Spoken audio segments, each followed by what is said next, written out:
Despite being the birthplace of the oldest spiritual tradition, why is India not a Hindu nation? Was it a conscious decision, or was it a well-planned move to erase Sanatan Dharma's identity? Today, we uncover the shocking truths behind this question. Truths hidden from history books, truths they don't want you to know. Thousands of years ago, Bharat was not just a land, it was an ideology that thrived on Dharma. The concept of Rashtra, nation, was different from the modern-day political boundaries. It was a spiritual civilization united by Sanatan Dharma rather than a singular political entity. How different was Bharat from the modern-day nation of India? The invasions that shattered Bharat's unity. From Mahmud of Ghazni to the Delhi Sultanate and Mughal Empire, foreign rulers tried to break the Sanatan civilization. Destruction of temples and forced conversions, a planned attack to uproot Hindu traditions. The British divide and rule policy. How the British strategically used caste, religion, and regional divisions to keep Hindus divided. The role of missionaries, how they used education, healthcare, and social work to convert Hindus, weakening their unity. Why was India not declared a Hindu Rashtra in 1947? The debate between Sardar Patel, Dr. Ambedkar, and Nehru, who supported the Hindu Rashtra and who opposed it. Sardar Patel leaned towards a culturally rooted India, but did not explicitly advocate for a Hindu Rashtra. He believed in a strong national identity, but prioritized national unity over religious labels. Dr. B.R. Ambedkar was critical of caste-based Hindu society, but did not support a theocratic Hindu state. He emphasized individual rights and social reforms over religious dominance. Jawaharlal Nehru strongly opposed the idea of a Hindu Rashtra, advocating for Western-style secularism, which he saw as essential for India's unity in a diverse religious landscape. Patel was more sympathetic to cultural nationalism, Ambedkar was focused on social justice, and Nehru firmly pushed secularism in its Western form. Why was Pakistan allowed to be an Islamic nation while India remained secular? The partition of India in 1947 was based on Jinnah's two-nation theory, which claimed Hindus and Muslims were separate nations. In 1944, Jinnah said, "We maintain and hold that Muslims and Hindus are two major nations by any definition or test of a nation. We are a nation of 100 million, and what is more, we are a nation with our own distinctive culture and civilization, language and literature, art and architecture, names and nomenclature, sense of values and proportions, legal laws and moral codes, customs and calendar, history and tradition, and aptitude and ambitions. In short, we have our own outlook on life and of life." Pakistan was formed as an Islamic state, fulfilling this demand. However, Nehru and Gandhi insisted that India should not become a Hindu state, fearing it would alienate minorities and create further conflicts. Unlike Pakistan, India's leadership chose secularism to accommodate its diverse population, despite the massive displacement of Hindus from Pakistan. Was it really secularism, or was it designed to suppress Hindu identity? Nehruvian secularism was different from Western secularism. Instead of separating religion from the state, it involved the state in religious matters, particularly in Hinduism. Hindu temples came under government control, while religious institutions of other communities remained largely autonomous. No uniform civil code was introduced, allowing different communities to follow their own personal laws. Many argue that Nehru's policies disproportionately affected Hindus, while minority communities retained cultural and legal privileges. Nehruvian secularism was not neutral. It selectively involved the state in Hindu affairs while allowing other religions greater autonomy. The 1951 Hindu Code Bill.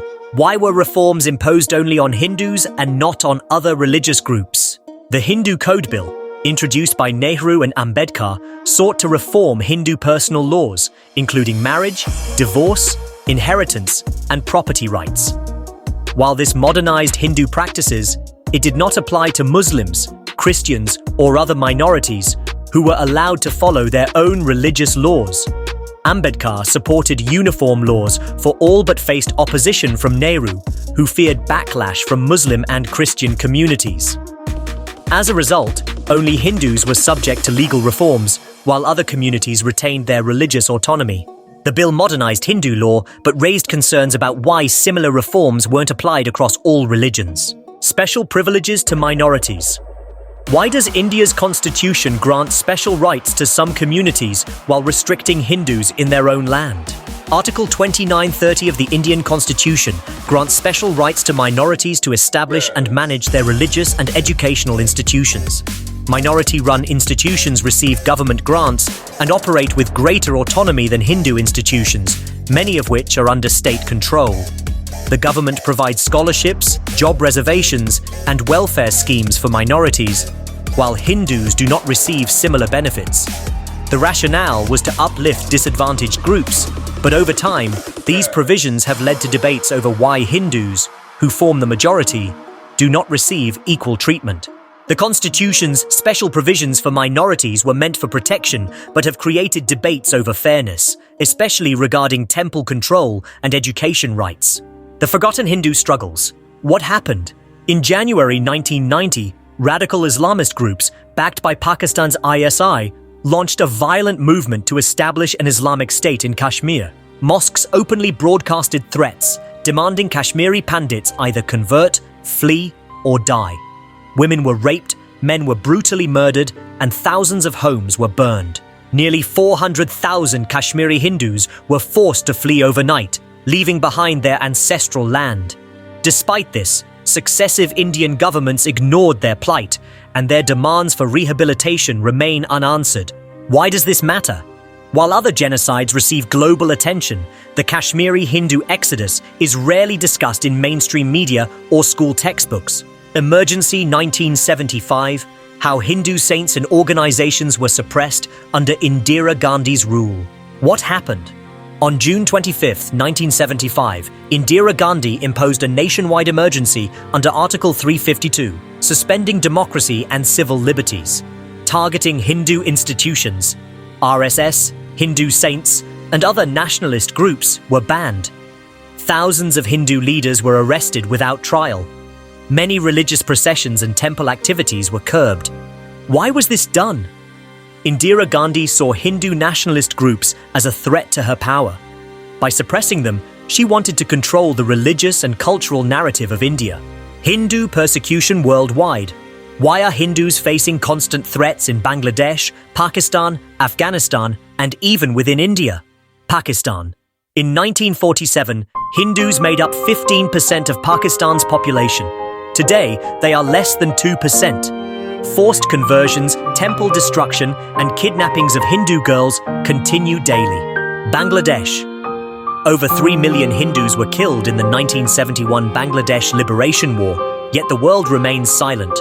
Hindu homes and temples are regularly attacked under Islamist pressure. Afghanistan. The once thriving Hindu and Sikh community has almost disappeared due to the Taliban's persecution and forced migration. India. Even within India, Hindus face discrimination. Selective laws that only govern Hindu religious institutions. Violence against Hindus in states like West Bengal and Kerala. Media silence on Hindu killings and forced conversions. Hindus, despite being one of the most ancient and peaceful communities, face continuous persecution worldwide. Yet international organizations rarely speak about it. The changing landscape. Rise of Hindu awareness. The impact of social media, history channels, and books exposing hidden truths. For decades, mainstream media and school textbooks presented a distorted history of Hindu civilization. Social media platforms like X, Twitter, YouTube, and Instagram have now given independent historians and researchers a voice. Hidden facts about temple destruction, lost Hindu empires, and ancient scientific achievements are finally being revealed. Rise of digital Dharma warriors, young influencers, history researchers, and spiritual content creators are challenging secular propaganda, exposing mass conversions, forced temple control laws, and anti-Hindu bias in modern governance. Books that change perceptions. Works by authors like Sita Ram Goyal, Arun Shuri, Rajiv Malhotra, and Sanjeev Sanyal are breaking historical myths. The rediscovery of texts like Chanakya Niti, Bhagavad Gita, and Upanishads is reviving interest in Hindu philosophy and governance models. Temples being rebuilt, lost traditions being revived, and the demand for equality in laws. Ayodhya Ram Mandir. The turning point. The 2019 Supreme Court verdict and the grand construction of Ram Mandir sparked a new sense of Hindu pride. Other destroyed temples like Kashi Vishwanath and Mathura Krishna Janmabhoomi are now at the center of Hindu revival movements. Cultural rebirth. Young Hindus are reviving lost traditions like temple pilgrimages, forgotten Vedic festivals, and Sanatan scientific practices. Hindu arts, languages like Sanskrit, and indigenous sciences are gaining momentum. Demand for equal rights. Hindu institutions are still controlled by the government, while minority religions enjoy full autonomy. The demand for a uniform civil code, UCC, and removal of Hindu-targeted laws is gaining massive youth support. The Hindu Rashtra debate. Is it still possible, or is it too late? The rising movement. Many believe Hindus need their own nation, just like Jews have Israel and Muslims have Islamic states. RSS, VHP, and other nationalist organizations openly push for a cultural Hindu revival. Challenges. India's secular framework ensures Hindus remain politically divided. Demographic shifts, vote bank politics, and appeasement policies make Hindu unity difficult. Is it too late? The Hindu Rashtra concept isn't about a theocratic state, but a cultural rebirth. If the youth continue reclaiming their heritage, supporting policies for equality, and uniting, a de facto Hindu Rashtra is still possible. The unfinished battle. India is the only nation where the majority community has to fight for its own identity. But is the Hindu Rashtra just about power, or is it about restoring the civilization that once led the world in knowledge, spirituality, and governance? The question remains: will India ever reclaim its lost identity, or will it continue down the path of forgetting its roots? If you like this video, please support my channel, subscribe and hit the bell icon for more Sanatan Dharma secrets.